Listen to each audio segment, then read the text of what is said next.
welcome to the Enchantress Society with Tia Johnson, a place where you get to be you, where you get to unlock your magic in a sacred and judgment-free zone.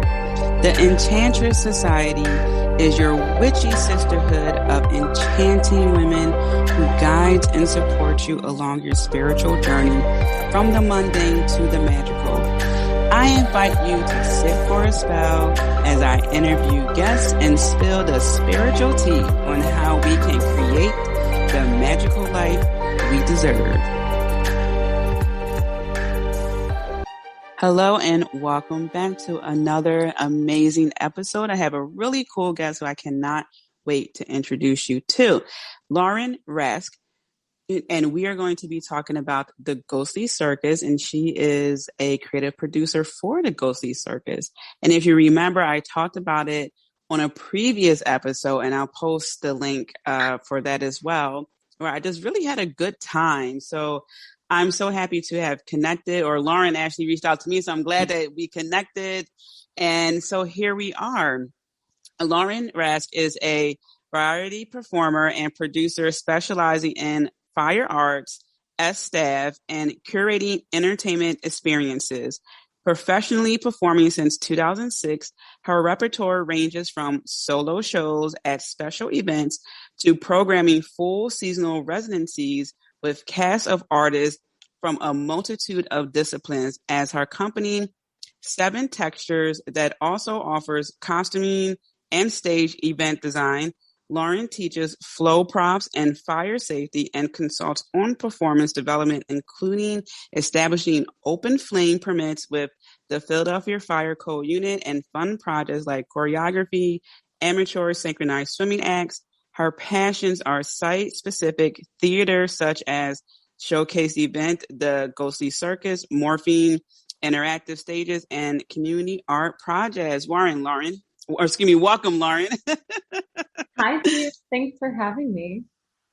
Yeah. So again, I'm so happy that we were able to connect because I like learning also the behind the scenes and how someone gets into this all together. So how did you get started, and how did the Ghostly Circus come about?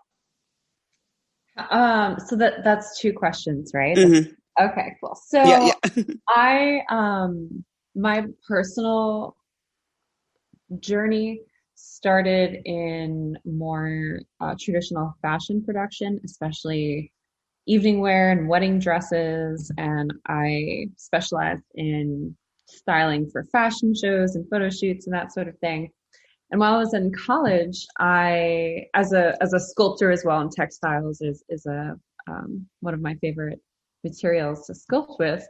But I made friends while at college that were sideshow performers, and they were making props, and I helped them make better props as just like a casual favor. And it ended up turning into them offering to teach me after I started learning a lot about what makes a good material base for it.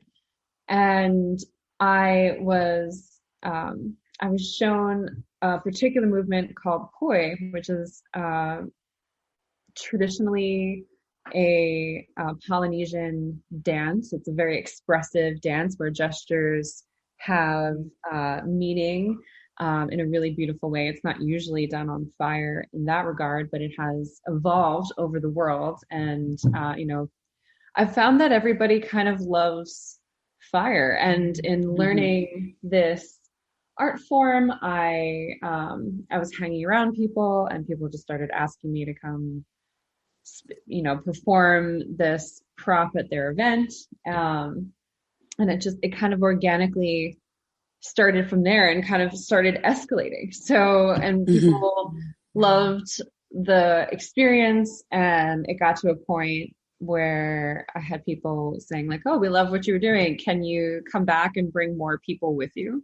Like what else can happen? And so the imaginations kind of started, and the connections with different artists continue to evolve. And how the Ghostly Circus started was there's a program director at Laurel Hill Cemetery named Emma Stern, who's an awesome event producer, and she wanted a fire show at her venue, and so she reached out to talk about making that happen, and I was excited. I really love the whole concept of building the performance art into the space instead of trying to transform a black box. Like there's a different level of inspiration for me.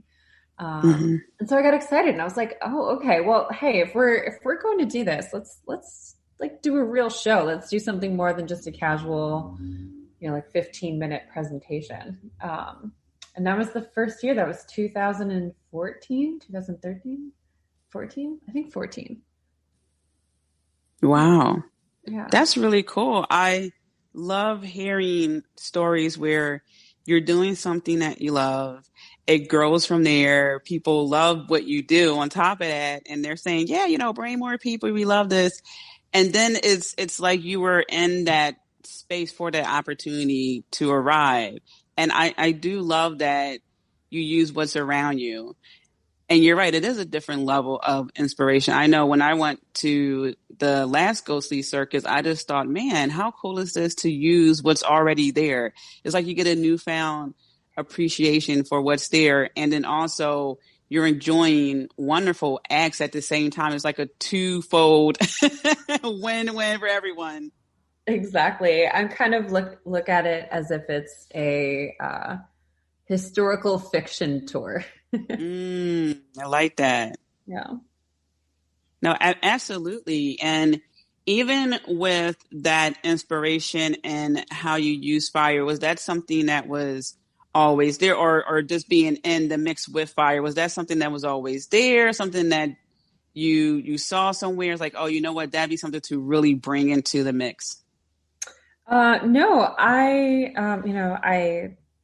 got into fire performing accidentally. I was introduced through friends and their interests, and that, influenced some of the little project work that I was doing. And then, like I said, I found that prop poi, and what poi ended up being was a physical therapy I had a bad shoulder. And, I did a lot of physical therapy, and I was supposed to get surgery to help, support my joint better. I would dislocate my joint all the time. And experiencing that practice ended up helping me with the more minute muscle structure and the flexibility that my joint needed. So I ended up doing this. It was, slow motion, as if healing from a surgery would be. But, after a few years, I went from not really being able to do things like comb my hair with my right arm to now I can do pull-ups. And wow. Yeah. And so I really stuck to the practice because it served my body in a very healing way. So I kept up with the practice, and I think through that, I approached it in a very fundamental and therapeutic and more philosophical way than aiming to necessarily perform it as a stunt. Right. That's something that kind of evolved with it. It turned into, so I'm a college student. I'm, buying textbooks and, paying my expenses, and people are offering me money to come fire spin at parties more than I would get at a part-time job that I was doing. So it ended up being a side hustle that just kept hustling. That's amazing. I love that. I know just from my experience, I felt like it was changing me in a certain way. And it sounds like when you were saying how you kept up with it over the years, it helped you on multiple levels. So I'm thinking that there has to be more than, like you said, a casual 15-minute performance, or, like you made it have an even deeper purpose. And it's really started from, I wanted to make sure my shoulder was doing good at the same time. So that's pretty cool. Yeah. And so it's been a motivation to keep up with the practice and keep Mm-hmm. figuring out how to get stronger with that. So the different props that I also manipulate now, like I don't practice poi as much, but I do. My practice has evolved to different shapes and different weights and different types of movement structures with that. Wow. And so what do you look for? 'Cause you're saying that you have different prompts and things like that. So what do you look for when you want to incorporate something into your practice for this? And also, this is a twofold question. I know that with the Ghostly Circus, there's a call for artists to come out. So what are some of the things you look for in the artist as well for the Ghostly Circus? Mm, that's an interesting question because the Ghostly Circus has a beginning structure when I start to pull the story of the year. So basically, we've been doing this now. This will be our 8th year, and every year we produce it in a different way. And while fire and aerials have been our consistent feature, we always shift up what that means. And we get into a lot of the different nuances with the types of props and the different ways we can fuel it and how we can choreograph it as a solo versus a group piece. And how we can introduce new pieces that we kind of custom develop. So some of the structuring, and I might even say it's, the thing that's special about the Ghostly Circus is we really devise it as the artist group together. So I do call back some performers that I've worked with before. So our casts are usually about half, let's call them veterans, and half new performers to the show. And some of them I've worked with before. Some of them have been complete strangers that filled out my call for artist form and were able to kind of introduce me to a new perspective on how to view the concept of this performance and how their type of talent would lend itself to the story and how it kind of builds character. That. For example, let's see, I have so many examples. So this year, and every year we have kind of a different feature specialty along with our fire and aerial. So last year you probably saw we had bubbles and magic. So a lot of like bubble art and illusions were kind of a feature. This year, music is going to be a really big feature. Ooh.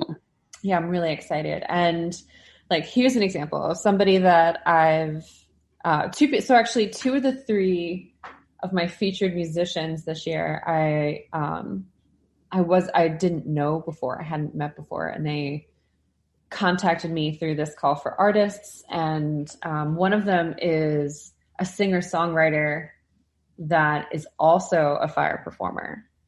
Oh, wow. Right. And so and this is after like one of the pieces. So some pieces kind of create themselves with also what my principal artists have been working with, so kind of to take a step back on like how this music concentration happened.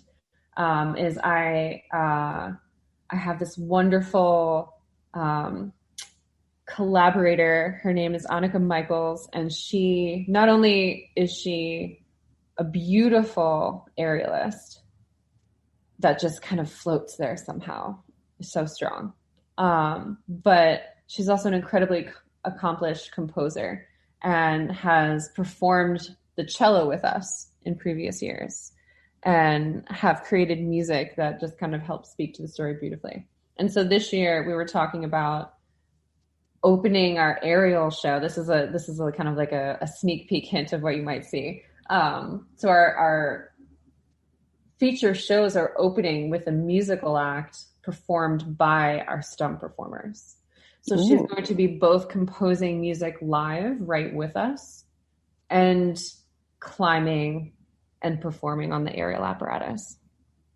Exciting. Yeah, and so I got another call. I'm sorry, another answer to my call for artists from a fire performer who I haven't met yet. That is a singer songwriter. Her name is Anna O. She goes by Anna O Arts.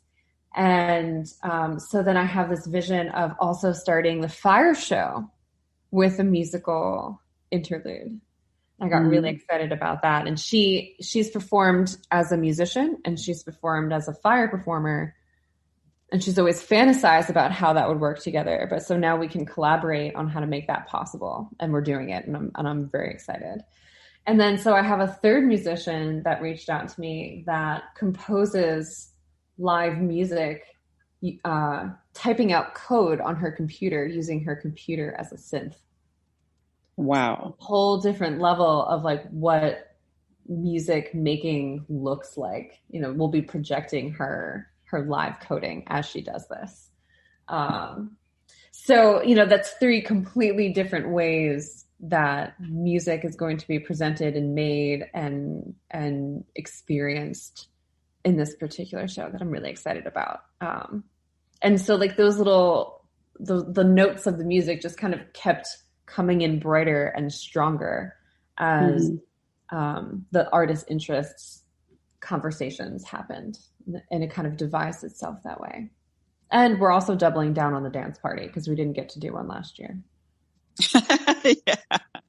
Oh man, that's amazing. I just felt that energy while you were talking, like, wow, this is going to be spectacular. This is great.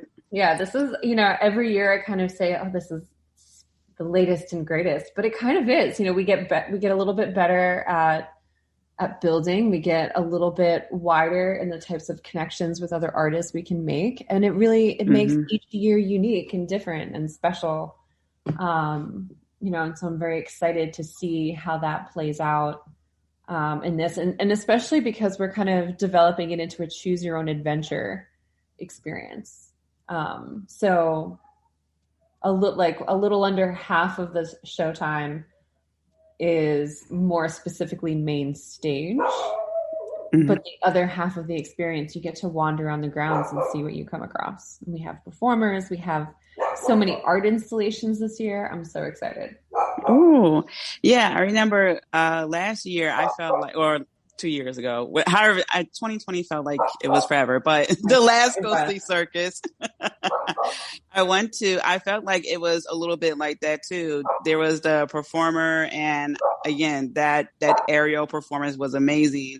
And then we walked towards the cannons, but then I felt like there were side experiences too, because there were people there, the performers were walking around, and then another performance was happening. So it was always something going on that just felt so interactive.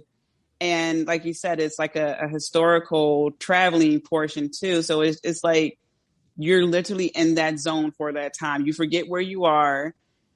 And I really believe it's due to the setup and the great performances that you just forget, literally, like it's 20 whatever. You're in that Ghostly Circus bubble right now. Yeah, and especially because you're literally inside a fort. You have to cross a moat to enter, and you go in through these dramatic gateways. You know, so it automatically kind of places you somewhere that you don't usually occupy, and you're surrounded by it. Yes, I forgot about that. Yeah, it's a moat. Yeah, so for those of you who don't know, it's going to be at Fort Mifflin this year, August 14th. And yeah, you're right. I forgot all about you know what? It was nighttime. That's why. And I didn't see the water as much, you know, because it's nighttime. So yeah, so you're literally just like on this little fort right there. And yeah, it's you, the fort, the Ghostly Circus. So, but there have been other places too, where the Ghostly Circus has been. Yeah, we've done site-specific places at a few. So, you know, we kind of have especially with the fire, and some years we've had more sideshow as well. So we've kind of had this like not Halloween season, but spooky vibe. And so we've taken it to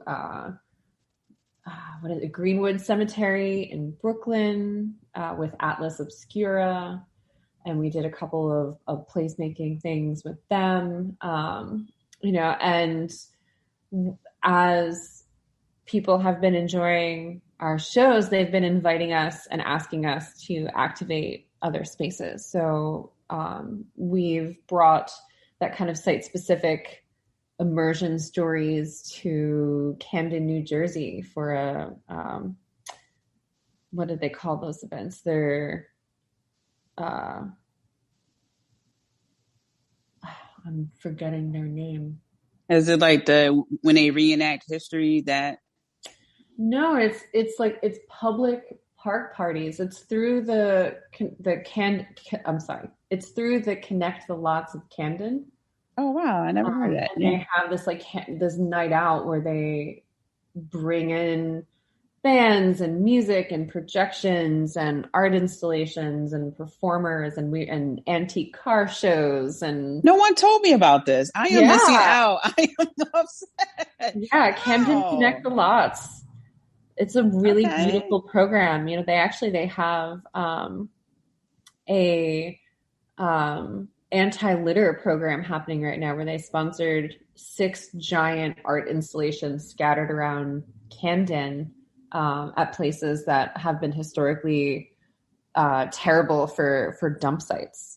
So they cleaned up the sites and built art installations to activate it that way, which I think is really beautiful. That is awesome. Yeah.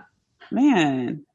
I don't know. I think because I'm in Pennsylvania, they don't want to tell me. I don't know. It's the Night Gardens. It's called Night Gardens. Night Gardens. Okay, I'm going to have to look that up. Yeah. Well, we were supposed to do it last year, but due to COVID and as many other things, it was canceled. So hopefully they'll bring back that experience.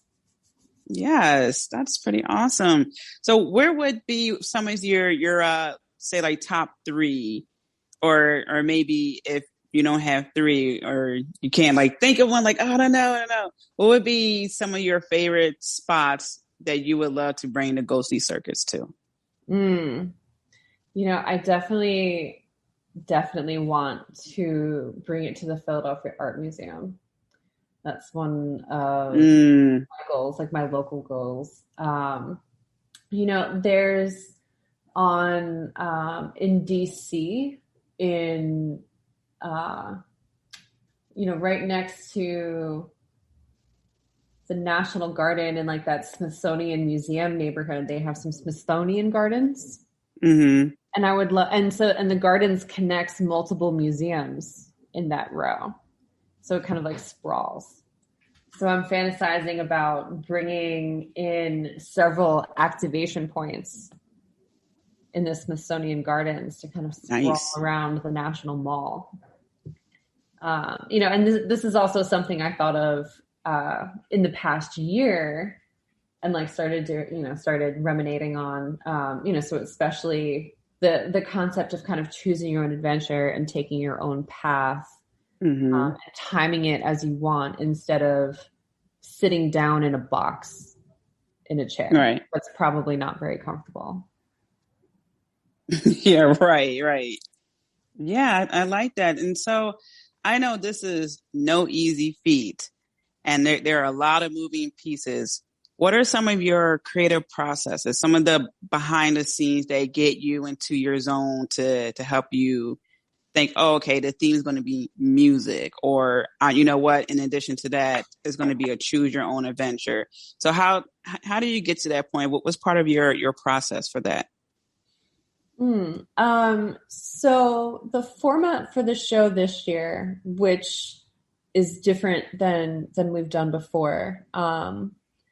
On one hand, we did want to, it's been open air the entire time I've done this. We do this in outdoor landmarks so far. We can do it indoors. It's just, you want to make sure the ventilation can accommodate for everything like that. And there's something about the scale of what we activate. Like we activate acres and acres of space. So it's kind of hard to achieve that in an indoor setting. So we look at our potential space and we kind of envision these pieces. So you saw what we were doing last year, Tia, but this year, all of our stages are going to be presented differently. So where you saw the aerial show and where you saw the fire show are not where they'll be this year. Got it. Yeah. So part of our story was like, okay, how can we creatively use the architecture of this particular corner or this particular doorway or that particular hillside? Like, how many layers can we kind of envision within it? And I start plugging and playing with the artists that I have been talking to from the beginning. And I also kind of plug and play with the artists as their submissions come in. I will also say I have a producing partner that's been a really amazing resource. Producing a show is an entirely different talent. And he is wonderfully talented at it. His name is, he goes by Easy. And he is a DJ and a host experience in both the virtual worlds and the real worlds, hosting many like Quizzo nights and game nights and holding bars down and throwing parties and art shows. So he also has a creative vision for what type of potential can happen and a network of artists to connect to as well. So there's this another thing that's different this year is we're going to start activating some of the interior spaces so that it's mostly open air, but we're putting some art pieces indoors for you to also be able to explore and find. And so there's this one beautiful, I'm calling it the echo chamber. You can kind of use your imagination there. And so when we were in there at our tour, Easy is like, oh, my buddy Matt would be able to make such a cool projection art experience happen in here. Like, let me reach out. Let me see if he's available. Like, let's see what'll happen. So sometimes it carves itself into the space. And sometimes like a space or a costume gets written into the show and then I cast somebody to fill it. Like, another thing I'm excited about this year is we're bringing in burlesque dancers. And so we're running our show twice. We're running a children's show and then a 21 plus show, or let's call it all ages, like family friendly. And then we're running the show again, but geared for the 21 plus crowd, where our dancers from earlier in the show turn into burlesque dancers. And they activate one of our staple costumes in a really fun way. I want to keep it a little bit of a surprise still, but so that's been really fun to develop too in terms of like how to cast for a character, like what type of flavor to bring to the movement of that. That's exciting. Can't wait. I love that. So it's the site visits, and I love how you have also that creative partner there who's like, oh, I got, the perfect person in mind who can help us appeal to the senses. Because that's also something that I picked up along the way too, is just, again, the aerial performance is just, the visuals are crazy. And then, the fire performance, and I can feel the heat. Yeah. And it's amazing. So I can't wait. Wow. And another reason why I love that process too is because there's room for creativity too, is this, and it's fan. There isn't, no, this is what it's going to be. It's okay. Let's see if he's available. Let's see what happens. And I think that's the vibe that people also pick up when they are, tapping out of life for, X amount of time they're at the event, is to really immerse themselves in that experience and maybe tap into something within themselves that probably got put on the back burner of all the craziness that's been going on this past year and a half. Absolutely. It gives the idea of potential, and what happens if you keep exploring an idea and what happens when you open up the conversation, and how this show is curated and crafted is differently than what serving a client would be like, right? So when a client reaches out to me, they have an idea in mind and ready, or they have a space that they want activated in a certain way, and they have a certain budget restraints and have specific types of costumes that they might have in mind to communicate a particular story or theme that way. And so, we cast to serve somebody else's vision. But for this show, and I think what makes the Ghostly Circus so special is it gives us the opportunity to create something we want to work on, versus what somebody else wants to see. And that activates a different level of art and achievement, by giving space to explore it and practice it and refine it. I think just about all of our acts are brand new. I don't think there's anybody that has, this is essentially a debut for almost every act that we're showing. And I'm so excited and honored to be able to say that. Wow. Yeah. It is literally making me more excited to go to oh my gosh, this is going to be so great.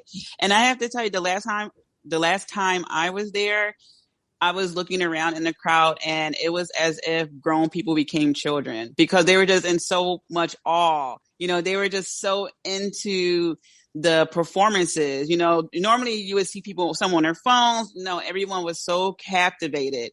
And that's what I want to really reel in to everyone who's listening. It's really an interactive event. You're not going to be oh, let me see, my news feed on Instagram. No, you're just yes, I am here. And this is awesome. The only time I saw people take out their phones were to take pictures with the performers because, they had the lights on them and, they had the wings on and things like that. But yeah, everyone was captivated. And that says a lot. Awesome. Yeah. There are so many sensory notes that are happening. And I don't think we even talked about, something else that we kind of devise as a character in our story is our venue is 200 and change feet from the Philadelphia airport. So if the winds are going the right way, we have a whole series of planes just dancing in the air above us, with a whole other sound scenario that goes along with it. And last year we treated them as our enemies and we quote unquote shot them down with our cannons because this fort is a literal fort and they have literal cannons from the revolutionary periods. And there's a couple of them that we can actually fire off. And we were firing off at these planes. I mean, we were shooting blanks, but it's the gesture. It was the massive gesture. And so we would shout out to everybody that this was happening and then booms would happen. Yes. And you felt it in your chest. And it was wow, it was so cool. And actually, I'm glad that you said that because it reminded me of, oh my goodness, what is that movie? Oh my God, the M. Night Shyamalan movie with The Village, where the owner of that property made it a no-flight zone, but when the one guy crossed over the wall, he was just oh my God, what is that noise? He's oh yeah, that's the airplane, but they're not supposed to be that close. And that's what it felt like because literally you're in a time warp enjoying this performance and it's we have enemies coming. The cannon goes off. It's oh snap, wait a minute, that's right, there is the airplane. But also everyone was dressed in, gosh, what era would that be? Well, there was muskets. So during that time, I guess the Revolutionary War time. So they were also dressed for that era. So imagine everyone there again, like I said, adults, you could just tell just by their eyes. They're just locked in. Everyone is mentally back into that time. We have an enemy and there's cannons and then the plane goes by. It's oh, that's right. It's the year 2000, but cool. And I'm looking up because I want to actually see how old Fort Mifflin is. This is a very old Older than the fort. country. Yeah, it's really old. Yeah, it's I think their tagline is the fort that saved America, because it was Right. first line of defense during the Revolutionary War before America was officially America. Yeah. It was built in 1771. Mm-hmm. They even have a flag. It's so cool. Yeah. So, I mean, this is going to be definitely a nice little break from everything. Once you cross, the little moat, you're leaving 2000, whatever this year is, behind, and you have entered the Ghostly Circus. You're stepping back both 300 years ago and maybe even 300 years in the future, depending on where your portal is headed, There you go. There you go. So I have thoroughly enjoyed this. I feel like people has gotten a little bit of behind the scenes, some sneak peeks, ideas, understanding of what the Ghostly Circus is, what it's about. I love that there are so many independent artists involved, and that, this collaborative effort is here and it's so unique and so different. I love it. Is there any final thoughts that you want us to know? I also think this was a great chat. We're so excited to see how the adventures unfold, and, see how the space enlivens with everybody bringing their perspectives and their footprints into it. Mm-hmm. Absolutely. Well, I'm excited. I know it's going to be a great time. Thank you for coming on the show and giving us these great insights and all that jazz. And just again, thank you for everything. Yeah, thanks so much for having me, Tia. I really enjoyed connecting a little bit deeper with you personally as well. And I'm honored to be one of your guests. Thank you so much. And to everyone, I'm sending you lots of love, many blessings. I'm rooting for you. Remember to be kind to yourself. Until next time. Thank you so much for tuning in, Magical One. Let's keep in touch. Join the VIP email list by going to tiamariejohnson.com. And as always, I'm sending you lots of love, many blessings. I'm rooting for you. And remember to be kind to yourself. Until next time.